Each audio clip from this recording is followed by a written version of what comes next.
오늘 저희가 허락하신 말씀은 누가복음 9장 51절로 62절 말씀입니다. 누가복음 9장 51절로 62절 말씀.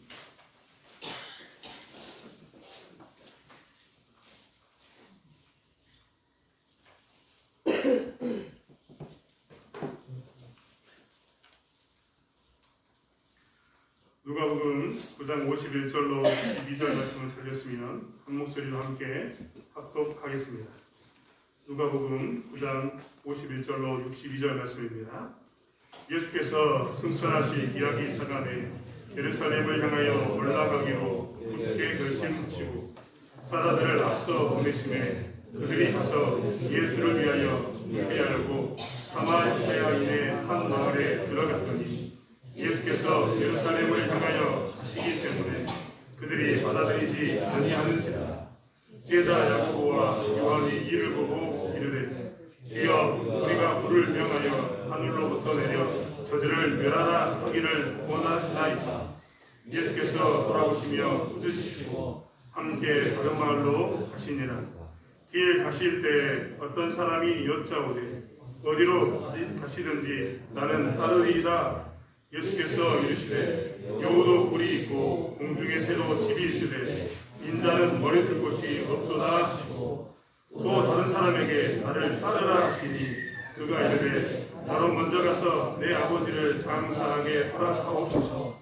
이르시되 죽은 자들로 자기의 죽은 자들을 장사하게 하고 너는 가서 하나님의 나라를 전파하라 하시고 또 다른 사람이 이르되 주여 내가 주를 따르겠나이다가 나로 먼저 내 가족을 작별하게 허락하소서. 예수께서 이르시되 손에 쟁개를 잡고 뒤를 돌아보는 자는 하나님의 나라에 합당하지 아니하리라 하시니라. 아멘. 평안하셨습니까? 네. 교회 여러 가지 상황 가운데도 신앙을 지키시고 교회에 대해서 여러분 충성해 주시니 감사합니다. 또한 세상 가운데서 참 힘들 텐데 하나님 믿지 않고 나오신 여러분도 감사합니다. 여러분 건강관리도 잘 하시고 특별히 육신의 약함이 나타나지 않도록 영적인 약함이 나타나지 않도록 기도생활에도 건강관리에도 힘쓰셨으면 좋겠습니다. 책을 읽다 보면 책에 대해서 사람들이 문맥을 이해하라 이런 말을 합니다. 문맥을 이해하라. 저도 책을 읽으면서 문맥을 놓치지 않기 위해서 하는 것 중에 하나가 뭐냐면 아예 처음에 나와 있는 목차 부분을 복사해 놓고 책을 보는 겁니다. 열심히 읽고는 있는데 어느 순간 나도 보면 그 책에서 하는 내용을, 큰 흐름을 놓치기 때문입니다. 그래서 사람들은 항상 책을 보면서 문맥을 이해하라고 이야기합니다. 가끔 대화를 하다 보면 대화를 분명히 같이 하고 있었는데 뜬금없는 소리 하는 사람이 있습니다. 이 뜬금없는 소리 하는 사람은 대부분 어떤 사람이냐? 대화의 맥을 잃어버린 사람입니다. 대화를 쭉 하다 보면 뭐합니까? 그 이야기를 쭉 듣고 아 우리가 이런 이야기를 하고 있었지 라고 쭉 이어가야 되는데 그것을 듣지 않은 사람, 그것을 놓친 사람은 갑자기 뜬금없는 소리를 하게 되는 겁니다. 대화에도 맥이 있고 글에도 맥이 있습니다. 그래서 글의 맥인 문맥을 이해해야 되고 대화의 맥을 꼭 알아야 합니다. 그래야지만 중요한 일을 놓치지 않기 때문입니다. 우리는 지금 누가복음을 읽고 있습니다. 누가복음은 가난한 자들에게 전한 복음입니다. 가난한 자들에게 특별히 복음을 전하면서 이 가난한 너희들이 복음을 받기를 원한다 라고 이야기하면서 그들에게 예수님에 대해서 잘 설명해 주는 이야기가 누가복음입니다. 네, 누가복음 이 말씀을 읽으면서 우리는 절대 그래서 놓쳐서는 안 되는 게 있습니다. 그것은 뭐냐면 문맥을 놓쳐서는 절대 안 됩니다. 열심히 놀고 있으면 문맥 놓칩니다. 우리 중고등부 친구들 열심히 엽산하고 이야기하고 있으면 목사님이 설교의 맥을 놓칠 수도 있습니다. 조금 떨어져 앉아서 설교에 집중하시기 바랍니다. 대신 여러분 우리 중고등부애들 기도해 주세요. 저 친구들 우리 교회 다음 세대입니다. 아시죠? 쟤들이 20살 되면 어떤 일이 날지 모릅니다. 저 친구들이 30살이 되면 우리 아저씨 집사님들 지금 계시는데 이 아저씨 집사님들처럼 열심히 충성하는 일꾼들이 될 겁니다. 네. 기도 많이 해주시고 품어주셨으면 좋겠습니다. 제가 오늘도 우스갯말로 이야기했습니다. 만약에 우리의 어린아이들이, 중학교 애들이 강단으로 이렇게 걸어서 나온다. 그러면 내가 선포한다고 이야기했습니다. 남자애가 나오면 너는 목회자가 되라, 선교사가 되라 선포할 거고 여자아이가 나오면 그는 사모가 되거나 선교사가 되거나 성가대 대원 하나님을 찬양하는 사람이 되라 라고 선포해 버릴 겁니다. 올라오게 하십시오. 올라오게 하시면 무조건 선포할 거니까 여러분 걱정하지 마시고 하셨으면 좋겠어요. 기대됩니다. 저희 대척교회가 많은 사람들을 배출했는데 목회자를 배출하고 했는데 또 기대가 됩니다. 저 아이들 어떻게 바뀔까 기대가 되고 저 유아부 시대에 있는 애들이 기어다니는데 시간이 지나면 어떻게 바뀔까도 정말 기대가 됩니다. 아무튼 다시 돌아와서 그래서 대화의 맥을 잡거나 글의 맥을 잘 읽어야 됩니다. 오늘 우리 누가복음을 읽는데요. 우리 보통 성경책을 보면 몇 장 등이 있지 않습니까? 근데 사실 오늘 누가복음 9장 51절은 굉장히 누가복음에서 중요한 말이 됩니다. 누가복음에서 왜 중요하냐? 51절 한번 읽어보시겠습니까? 누가복음 9장 51절 같이 한번 읽겠습니다. 예수께서 승천하신 기약이 차감해 예루살렘을 향하여 올라가기로 굳게 결심하시고 이전까지는 예수님이 예루살렘이 있는 유대 땅과 그리고 사마리아 땅 그리고 저 위에 갈릴리 땅까지 여러 군데를 돌아다니셨습니다. 심지어는 갈릴리 호수 근처에 가서는 유대인들이 있지 않은 곳까지 가가지고 무엇을 했느냐? 복음을 증거했습니다. 굉장히 넓은 지역에 복음을 증거했던 거죠. 그때는 예수님께서 물론 목적이 있었지만 자유스럽게 돌아다니면서 복음을 증거했습니다. 그런데 오늘 누가복음 9장 51절을 보면 이제는 목적이 있게 의도적으로 반드시 그것을 내가 해야겠다라는 굳은 결심을 하시고 일을 시작했다라고 표현하고 있습니다. 그 내용에 보면 이야기 드렸던 것처럼 승천하실 기약이 차감해 즉 하늘로 올라가는 다시 돌아가야 되는 그 시간이 이제 곧 다가온다는 겁니다. 그렇기 때문에 예수님께서는 무엇을 하셨냐면 야 내가 조금 있으면 이제 하늘로 다시 돌아가야 되는데 라고 이야기하면서 이제 나의 사역의 진짜 중요한 부분을 마무리하겠다라고 결심한 장면이 나옵니다. 여러분 우리는 예수께서 지금 어디에 계시는지 너무나 잘 알고 있습니다. 우리가 늘 외우고 살지 않습니까? 하나님이 지금 예수님이 어디에 계신다고요?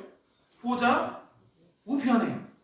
이 말은 하나님이 계시고 예수님 발 밑에 있다 이런 말이 아니라 지금 승천해서 어디에 있다고요? 하나님과 같은 자리에 있다 이런 말이 됩니다. 당연한 거죠. 원래 그 자리가 예수님의 자리였습니다. 그런데 그분은 우리를 위해서 어떻게 했습니까? 이 땅에 낮아지심, 신학적인 용어로 비하라고 이야기하는데 낮아지신 가운데 오신 겁니다. 그래서 어린아이로 태어났고 그래서 어떻게 합니까? 고난을 당하고 그래서 어떻게 합니까? 죽임을 당합니다. 쭉 낮아지시는 이 단계가 쭉 있고 그 이후에 어떻게 합니까? 부활하시고 승천하시는 높아지심의 단계가 있는 겁니다. 아무튼 예수님께서는 이제 당신이 어디로 가는 것? 다시 하늘로 갈 것을 보셨습니다.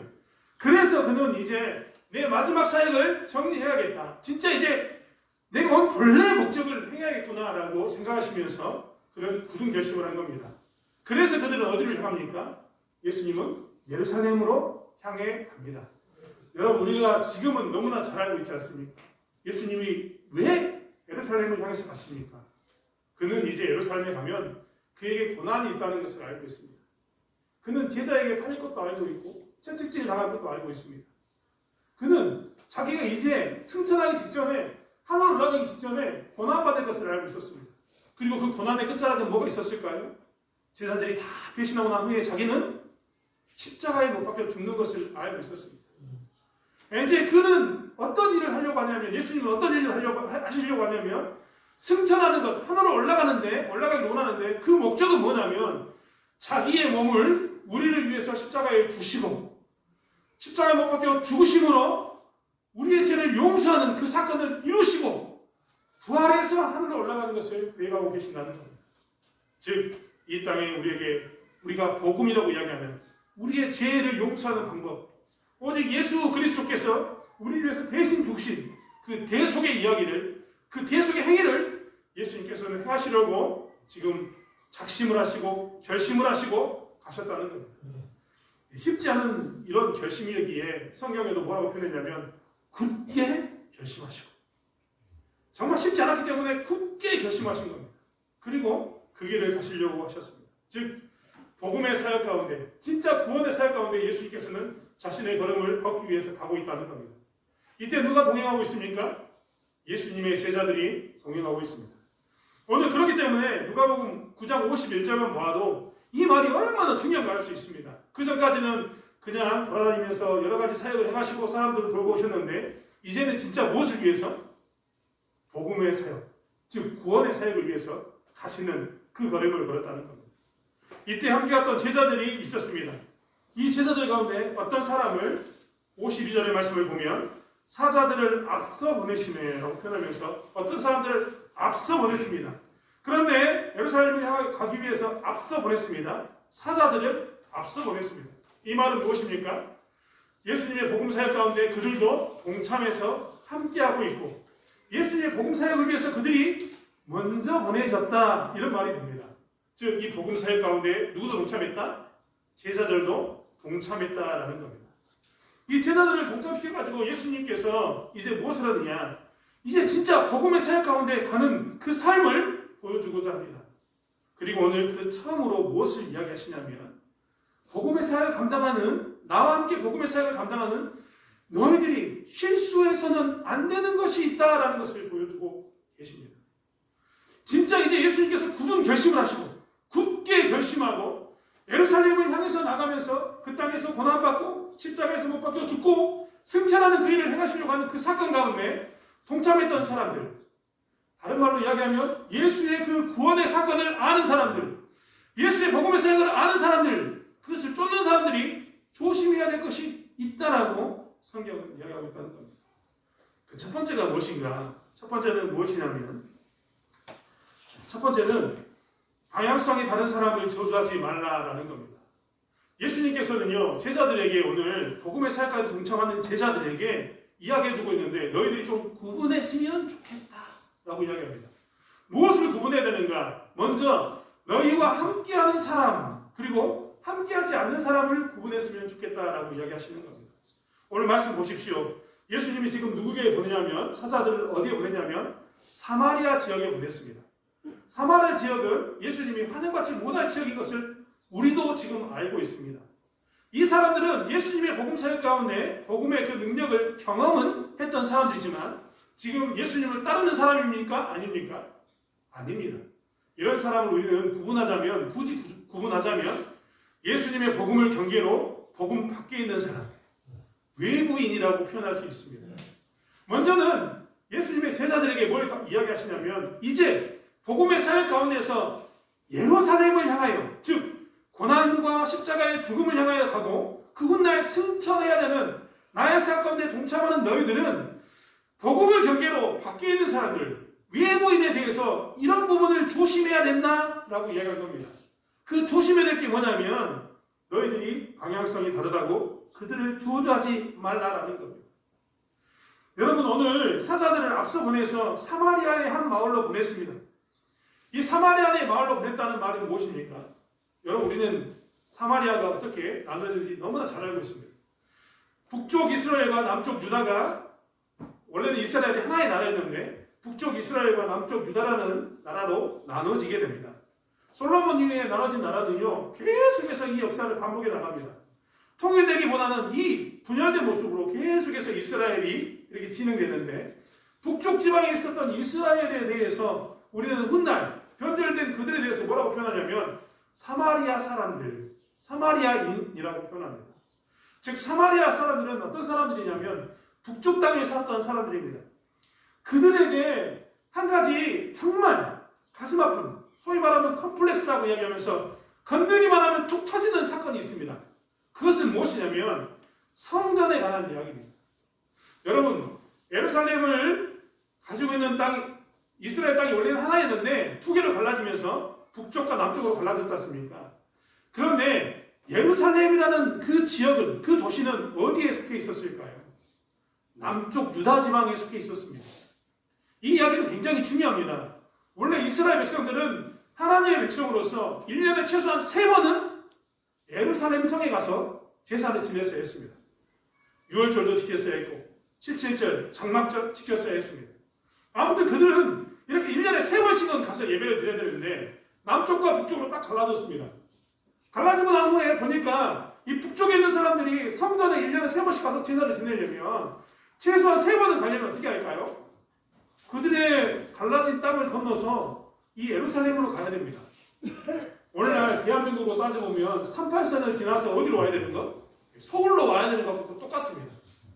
그러니까 북쪽에 있는 사람들은 마음이 어떤 마음이 들었냐면, 야, 혹시 우리 백성들이 예루살렘에 가가지고 제사를 지내다가 유대인들에게 포섭돼가지고 유대 사람들과 같이 살면 어떻게 될까?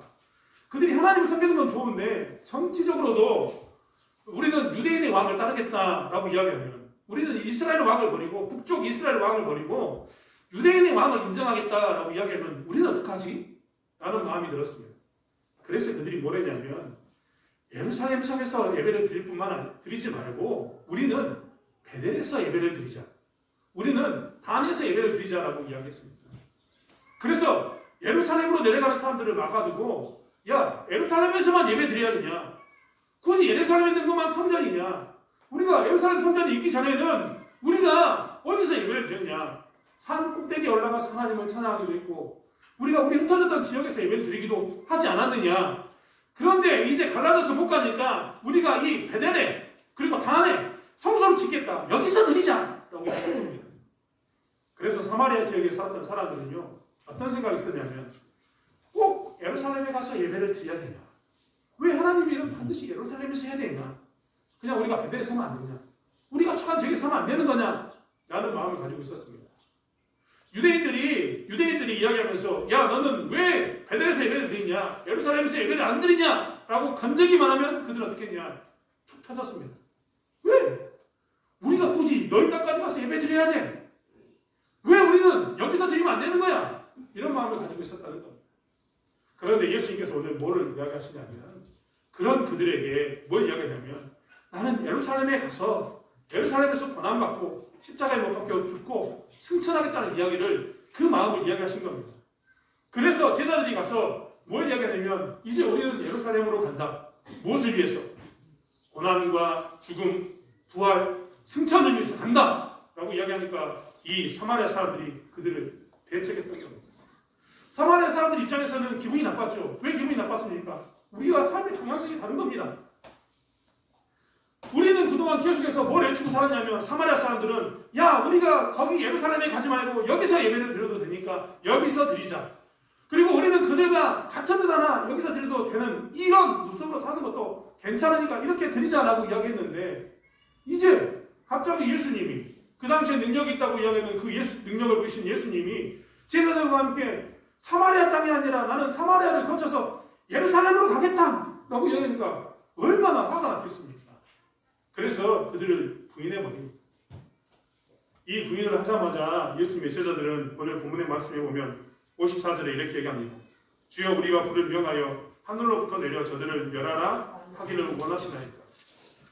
제자들은 뭐라고 이야기하냐면, 이때 자기들과 다른 이야기를 하니까, 우리는 예루살렘으로 가야겠다라고 얘기했는데 외부에 있었던 사마리아 사람들이, 야, 왜 굳이 가려고 해?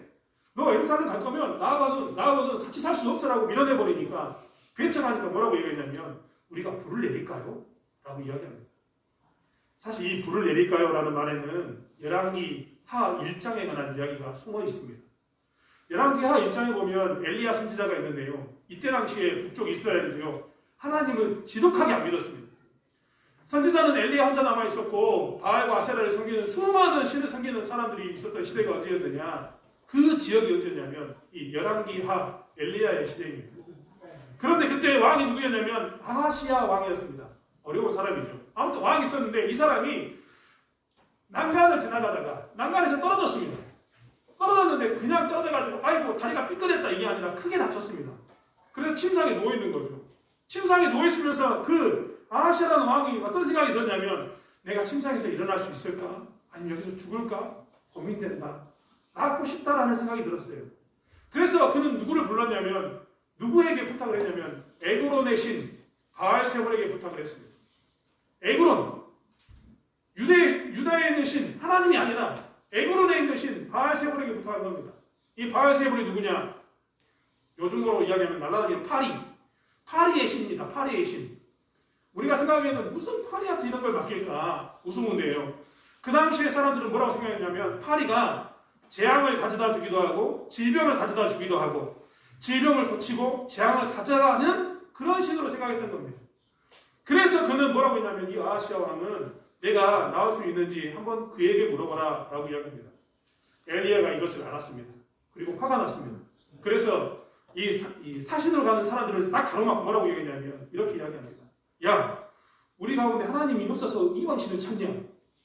그 왕은 아하시아 왕은 침상에서 못 내려온다고 하나님께서 말씀하셨다. 죽을 거다 라고 선포해버립니다. 아하시아 왕이 놀래가지고 이야기합니다. 그 사람이 누구냐? 엘리야를 찾아가가지고 이야기합니다. 근데 자기가 찾아가지 않습니다. 못 움직이니까요. 그래서 50부장과 50명의 병사를 보냅니다.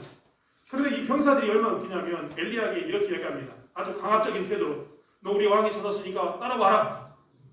이 이야기를 하니까 하나님께 이 엘리야가 뭐라고 이야기하면 내가 만일 하나님의 사람이라면 너희들에게 불이 내릴 거다라고 이야기합니다. 근데 정말 불이 내려서 그들이 어떻게 되냐? 죽습니다. 두 번째로 아하시아 왕이 또 보냅니다. 두 번째로 갔던 그 군인들도 똑같이 강압적으로 이야기합니다. 그래서 똑같이 선포합니다. 내가 만일 하나님의 사람이라면 너희들에게 불이 내려서 너희들은 죽게 될 것을 선포합니다. 정말 불이 내렸습니다. 그래서 죽습니다. 세 번째로 또 보냅니다. 이 세 번째로 왔던 사람들은 이제 하나님의 사람 앞에 꿇습니다. 우리를 불쌍히 여겨달라고 그들은 고백합니다. 그래서 그들은 살게 됩니다. 이 사건이 열왕기하 1장에 나옵니다. 이스라엘 백성들이라면 모를 수 없는 모든 사람이 다 알고 있는 이야기가 이 사건입니다. 그래서 제자들도 이야기할 겁니다. 예수님, 과거에 엘리야 시대에도 하나님의 사람을 배척했던 그들에게 불을 내려서 확실하게 보여주지 않았습니까? 그 이후로 엘리야를 아무도 무시 못했던 것 아닙니까? 강압적으로 되었던 그들도 나중에는 고개를 숙이고 우리를 살려달라고 이야기하지 않았습니까? 그러니까 우리도 이번에 확실한 걸 한번 보여줬으면 좋겠습니다. 그들은 이미 능력을 가지고 있었기 때문에 그들 스스로가 뭐라고 이야기하냐면 저들을 멸하라 하기를 원합니까? 즉 예수님이 하지 않아도 우리도 그런 능력을 내려서 저 사람 죽일 수 있으니까 말만 하시면 그렇게 하겠습니다라고 이야기합니다. 그래서 과거에 북쪽 이스라엘이 확실하게 엘리야가 하나님의 사람인 것을 알았던 것처럼 우리도 예수님이 확실하게 하나님의 사람인 것을 알리고 싶습니다. 확실한 한방 저주를 그들에게 베리기를 원합니다라고 이야기했던 겁니다. 이것에 대해서 예수님이 55절에 돌아보시며 꾸짖었다라고 표현합니다. 누구를 꾸짖었습니까? 제자들을 꾸짖었습니다. 왜 꾸짖었을까요? 복음을 알고 있는, 복음을 중심으로 복음 밖에 있는 사람, 외부에 있는 사람들, 아직 모르는 사람들에 대해서 그들이 뭘 원했냐면 예수님은 그들에게 불이 내려서 죽기를 원하지 않으셨다는 겁니다. 여러분, 예수님은요, 나중에 사도행전에 뭐라고 선포하시냐면 너희들이 온 유대 예루살렘과 온 유대와 사마리아와 땅 끝까지 복음을 전하라고 이야기합니다. 이 사마리아는 저주받을 땅이 아니라 어떤 땅이라고요? 복음을 들어야 할 땅인 겁니다. 그래서 나중에 예수님의 제자들 중에 따라줬던 사람들 중에 빌립이 사마리아에 가서 적극적으로 복음을 전합니다. 복음이 놀랍게 그 사마리아 땅에 임하는 역사가 일어나게 됩니다. 그런데 그 전에 무엇이 있었습니까? 제자들에게 성령의 불이 임합니다. 예수님은요, 그 땅에 저주의 불이 임하는 게 아니라 성령의 불이 임하기를 원했다는 겁니다. 그 땅의 사람들도 성령의 불이 임해서 예수를 믿기를 원했던 겁니다. 그런데 제자들은 착각하고 있습니다. 자기들과 삶에, 자기들은 예루살렘으로 가야 되는데 우리는 예루살렘에 가는 것을 반대한다고 결정하니까 방향성이 다르다고, 내 바라보는 방향이 다르다고 어떻게 하기를 원하냐면 저주하기를 원했는데 예수님은 방향이 다른 그들에게, 그들이 예수를 모른다면 성령의 불이 임할 때까지 너희들이 기다리고 복음을 전하라고 이야기하신 겁니다. 사랑하는 성도 여러분, 우리도 조심해야 합니다. 교회 안에 있는 사람이 아니라 교회 밖에 있는 사람, 예수의 복음을 들었던 사람이 아니라 복음을 모르는 사람, 우리가 복음을 증거하지 않았는데 우리 함께 있는 사람, 그들을 만날 때 우리가 정말 조심해야 될 게 뭐냐면 그들이 혹시 우리가 예루살렘을 향해서 가는 것, 즉 우리가 복음을 위해서, 고난을 위해서 나가고 십자가를 위해서 나가고 하늘을 향해서 나가는 것을 이야기할 때 그들이 우리의 이 예루살렘을 나가는 이 방향성 때문에 기분 나빠하고 우리가 나가는 이 방향성 때문에 우리를 배척하면 우리는 그때 무엇을 해야 되느냐?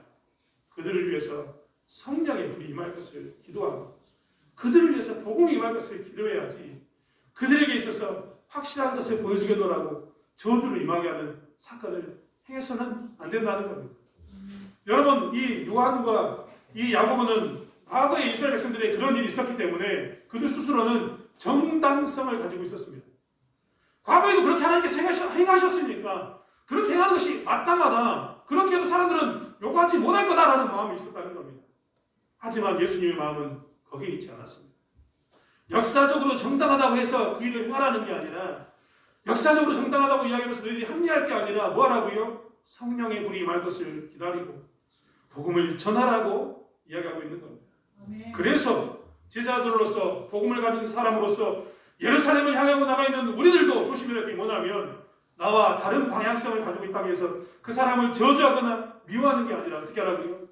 기다리고 기도하면서 그에게 성령의 불이 말 것을 우리는 기도하고 간구해야 된다는 겁니다. 사랑하는 성도 여러분, 우리가 교회 밖에 있는 사람들, 복음을 모르는 사람들에게 이렇게 행하는 제자의 삶을 살길 원합니다.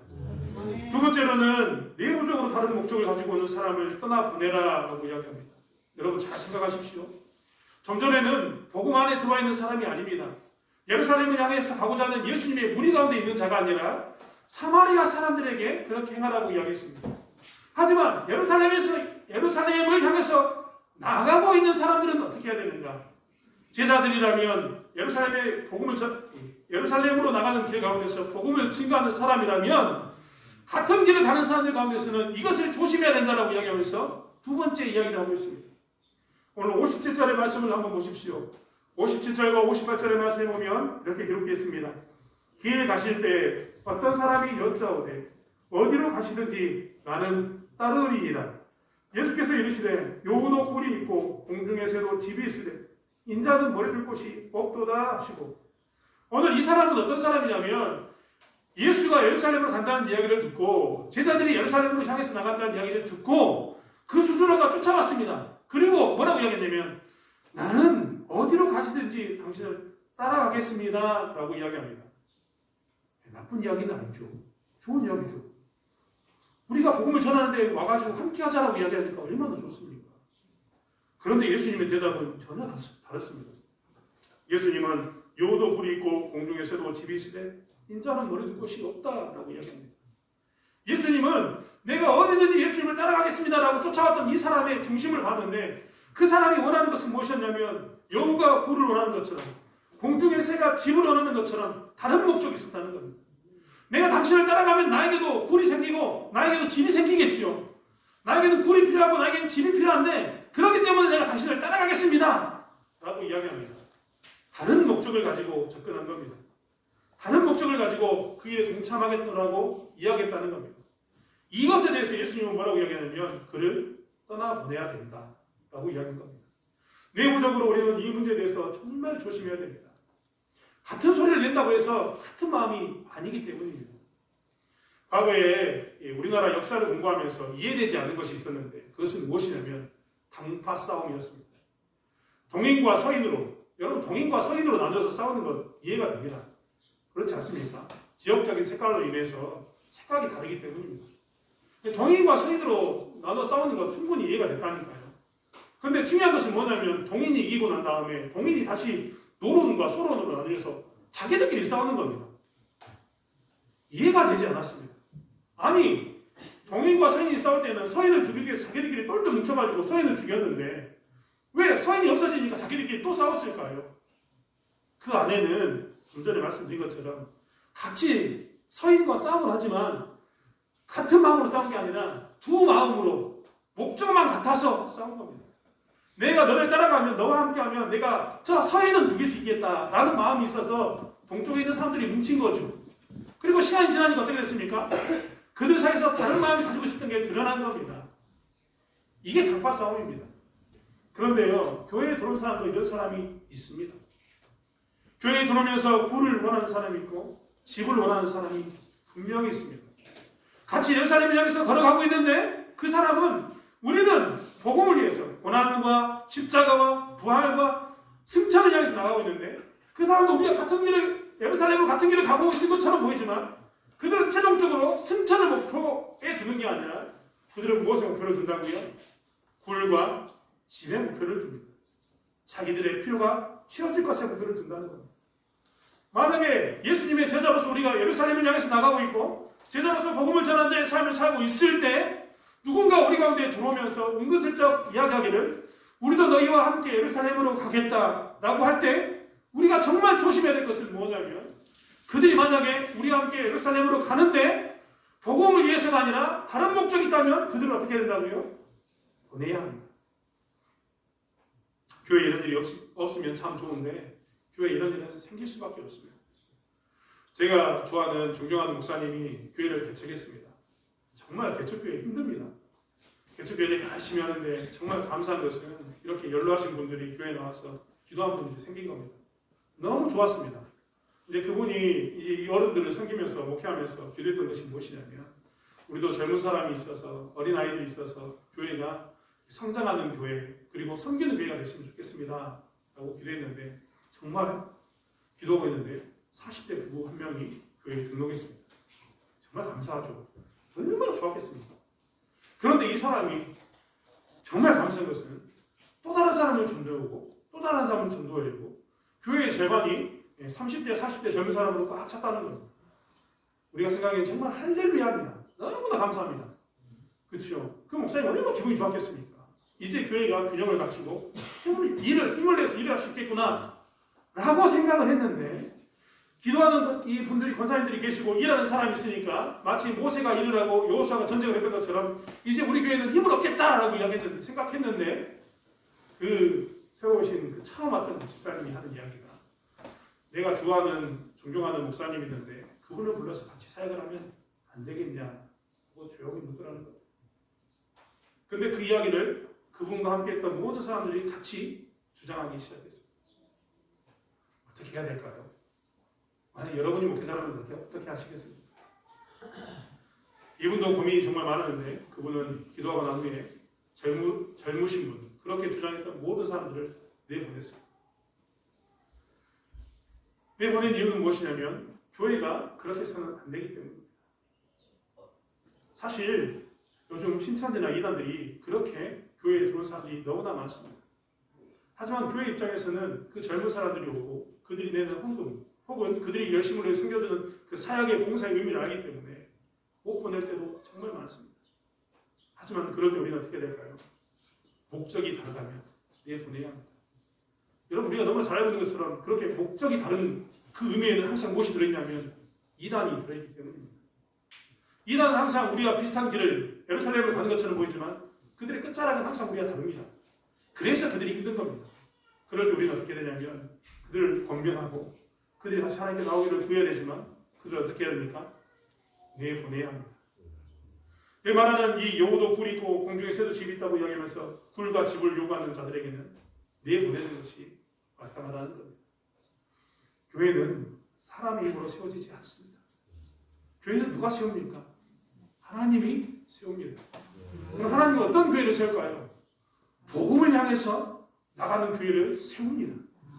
그렇기 때문에 이런 문제가 있을 때마다 우리가 생각할 것은 무엇이냐면 사람이 적다, 그 사람이 나가면 안 될 텐데 이런 마음 가운데 있는 게 아니라 뭘 위해서 기도해야 된다고요? 복음을 위해서 우리는 어떻게 해야 합니까, 하나님? 우리는 복음을 위해서 더욱더 나가길 원합니다. 예수님이 예루살렘으로 향해서 나가는 것처럼 고난받고 십자가에 못 박히고 부활하고 승천하는 그 길 가운데 우리가 서 있길 원합니다라고 더욱더 기도해야 되는 것이 우리의 모습이어야 될 줄 믿습니다. 하나님 우리에게 원하는 것은 바로 거기에 있기 때문입니다. 그렇기 때문에 제자로서 삶을 살 때는 숫자에 휩쓸리는 게 아니라 복음에 집중해야 합니다. 그리고 그 숫자가 혹시 복음을 떠나있다면 그것을 내보내야 되는 것이 제자의 삶이라는 겁니다. 마지막으로 이야기하는 것은 무엇입니까? 오늘 제자들의 삶을 통해서 마지막으로 이야기하는 것은 순종의 때를 연기하지 말라라는 겁니다. 오늘 59절부터 62절의 말씀은 두 사람에 대한 이야기를 하고 있습니다. 한번 읽어볼까요? 59절의 말씀은 또 다른 사람에게 나를 따르라 하시니, 여러분 오늘 본문은 뭐라고 이야기하냐면 나를 따르라고 예수께서 명령하셨습니다. 그 전 사람은 굴과 집을 위해서 나도 너희와 함께 할게 라고 이야기했는데 이번에는 누가 불렀다고요? 예수님이 불렀습니다. 예수님이 그를 불렀죠. 나를 따르라고 불렀습니다. 59절 다시 읽겠습니다. 그가 이르되 나로 먼저 가서 내 아버지를 장사하게 하옵소서. 60절 이르시되 죽은 자들로 자기의 죽은 자들을 장사하게 하고 너는 가서 하나님 나라를 전파하라 하시고, 이제 이 사람은 뭐라고 얘기하냐면 내가 우리 부모님이 지금 돌아가셨으니까 부모님은 장사 지내고 오겠습니다 라고 이야기합니다. 굉장히 맞는 말입니다. 당연히 장사 지내야 되죠. 그렇지 않습니까? 저도 사실 지난 토요일 날 새벽에 방대상을 좀 비웠습니다. 제 방대상을 빌 때마다 우리 장원들에게 너무 죄송합니다. 특별히 우리 박연장로님 박연장로님에게 너무 죄송한 것은 제가 빌 때마다 장로님께서 차량운행과 설교를 또 하셔야 되기 때문입니다. 부득이하게 이번에 빈 것은 정말 집안에 개인적인 사정이 생겨서 급하게 자리를 좀 비웠습니다. 이런 집안의 일을 하기 위해서 잠시 자리를 비우는 것 잘못이겠습니까? 잘못이 절대 아닙니다. 성경도 내 부모를 공경하라라고 이야기하면서 이 땅에서 약속에 있는 첫 번째 계명이다 라고 이야기합니다. 부모를 공경하는 것은 당연한 바입니다. 그런데 조심해야 될 게 있습니다. 이 사람이 나로 먼저 가서 아버지를 장사하게 허락하옵소서 이 말에 대해서 조심해야 됩니다. 여러분 우리는 장사를 지낼 때 며칠이 걸리나요? 보통 통상적으로 3일장을 지냅니다. 3일만 섬기면 이제 어떻게 한다고요? 사역에 복귀할 수 있습니다. 그런데 지금 이스라엘은 그렇지 않습니다. 여러분 창세기 49장에 보면 야곱의 죽음이 나옵니다. 야곱의 죽음 가운데 이 사람들이 무엇을 했느냐? 40일 동안 염을 했습니다. 염을 40일 동안 한 겁니다. 염. 그리고 애고가는 시간을 70일을 가졌습니다. 총 며칠을 가졌습니까? 110일을 가졌습니다. 진짜 긴 시간을 그들은 뭘 했냐면 그때 당시에 뭘 했냐면 장사 지는 데 시간을 보냈습니다. 훗날은 이스라엘은 더 긴 시간을 장사 지는 데 보냅니다. 사실 먼저 가서 내 아버지를 장사하게 허락하옵소서 이 말은 무엇이냐면 그의 아버지가 살아 계실 수도 있습니다. 내가 우리 집안에서 아버지가 다 돌아가시고 이제 근심거리가 없었을 때 내 소임을 다했을 때 그때 예수님을 따르겠습니다 라는 말이 될 수도 있습니다. 긴 장례식 기간과 혹은 내 아버지가 돌아가시고 난 후에 오겠습니다라고 했던 이 말을 했던 겁니다. 그래서 예수님께서는 죽은 자들로 자기의 죽은 자들을 장사하게 하라라고 이야기합니다. 이 말은 뭐냐면 예수 안 믿으면 하나님을 안 믿으면 죽은 거니까 그들로 하여금 장사 지내게 해라. 이 말이 됩니다. 예수 믿는 너는 뭐하라고요? 살아있는 자니까 하나님의 말씀을 전파해라 라는 말이 됩니다. 61절의 말씀도 보시겠습니까? 또 다른 사람이 이르되 주여 내가 주를 따르겠나이다마는 나로 먼저 내 가족을 작별하게 허락하옵소서. 이 사람도 마찬가지입니다. 뭐라고 얘기했습니까? 나로 먼저 나의 가족을 작별하게 허락하옵소서. 여러분 예수 믿는 사람이 자기 가족을 등한시 여기면 됩니까? 안 됩니까? 안 됩니다. 자기 가족을 잘 섬겨야 합니다. 자기 남편과 자기 아내를 잘 섬겨야 하고 자기 자식을 잘 섬겨야 합니다. 자기 부모를 공경하는 것이 예수 믿는 사람의 마땅한 바입니다. 하지만 오늘 이는 내 가족을 작별하게 허락하옵소서라고 이야기합니다. 그는 뭐라고 이야기하냐면 내 마음을 지금 당신에게 둘 수 없습니다 라고 이야기하는 겁니다. 62절의 말씀에 이 이야기를 들었던 예수님은 손에 쟁기를 잡고 뒤를 돌아보는 자는 하나님의 나라에 합당하지 아니하니라 라고 이야기합니다. 우리는 쟁기질이 어떤 건지 알고 있습니다. 우리나라에서도 예전에 손을 걸고 쟁기질을 할 때는요 손에 힘을 주었어야 했습니다. 근데 예루살렘은요 이 유대인들의 땅은 더 특별합니다. 여러분 진짜 제가 이 동네 와서 부러웠던 것은 땅이 너무 좋은 겁니다. 땅이. 제가 저희 동네 이야기했죠. 제 동네는 돌이 절반입니다. 돌이 절반이 뭡니까? 이 로타리 있을 때 돌이 튀어서 무릎이 상한 동네가 제 동네입니다. 돌이 진짜 많거든요. 근데 예루살렘 유대 땅은요 우리 동네와 비슷하거나 더 심한 땅입니다. 이 동네는 쟁기질을 할 때 소 2마리가 쟁기질을 해야 됩니다. 한 마리는 못 끓는 겁니다. 2마리가 끓어야 됩니다. 반드시. 그래서 결의를 매기합니다. 근데 그냥 쟁기를 2마리가 끌고 간다고 해서 쑥 파이는 땅이냐 그렇지 않습니다. 쟁기를 몸을 앞으로 숙이고 쟁기를 꽉 눌러줘야지만 그 독이 가득한 그 땅이 스스스스스 긁혀서 파지는 겁니다. 그러면 그곳에 농사를 지었어야 했습니다. 진짜 힘들게 농사를 짓는 이 사람들은 소가 쟁기를 끌 때마다 온 힘을 쟁기에 꽉 눌러서 온몸 힘을 꾹 눌러서 거기에 힘을 썼어야 했습니다. 뒤돌아보는 순간 쟁기가 뜹니다. 같이 가리지 않는 거죠.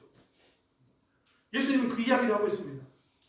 네가 가족을 작별하는 시간을 갖는 게 잘못된 건 아닌데 가족을 작별한다는 이야기로 하나님 나라의 복음에 하나님 나라를 위해서 온 힘을 써야 되는 그 시기를 놓쳐버리는 것 그것은 합당하지 않다라고 이야기합니다. 오늘 예수님이 나를 따르라고 했던 이 사람들은 어떤 사람들이냐면 순종의 때를 연기했던 사람들입니다. 아버지의 장례식장이 있습니다. 내 가족과 작별하는 시간이 필요합니다라고 이야기하면서 그들은 뭘 이야기하냐면 나는 지금은 순종할 수 없고 시간이 지나면 순종하겠다라고 이야기하는 사람들입니다. 예수님의 제자로서 예루살렘을 향해서 나가는 이 제자들, 복음을 향해서 나가는 제자들에게 예수님은 그래서 세 번째로 뭘 이야기하냐면 지금 너희들의 사정과 환경 그것 때문에 순종의 때를 놓치지 말라는 겁니다. 여러분 이 말에 대해서 우리는 꼭 믿음을 가지고 있어야 됩니다. 어떤 믿음입니까? 만약 이 사람이 내 아버지는 장사하는 것을 해야 되는데 하지 않고 하나님 나라의 복음을 전파한다면 하나님 나라를 전파한다면 그 장사는 누가 책임져 주겠다? 하나님이 책임져 주겠다라는 그 의미도 들어있습니다. 네 가지고 작별하는 것이 잠시 너에게 잊혀진 관계로 네가 열심히 힘을 쓰고 그 쟁기질에 힘쓴다면 하나님 나라에 힘을 쓴다면 너의 가정은 누가 책임져 주겠다?